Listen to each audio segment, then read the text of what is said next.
you might know me from such Fox News articles as Alpaca Professor forces students to engage in furry lifestyle.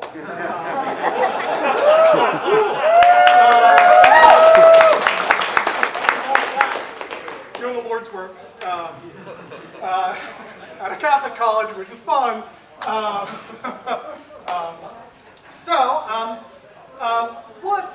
Let me just give you a little bit of background here.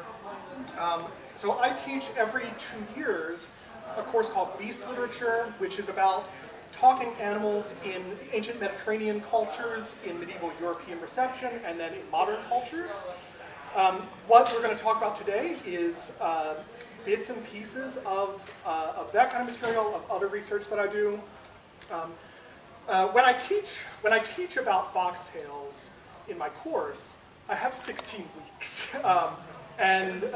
For the fox stuff, even for one of the works, which is the story of Renard the Fox, which is going to be a lot of what we talk about today, even for that, I've got a good 2.5 weeks to work with students. They've done prep ahead of time, that kind of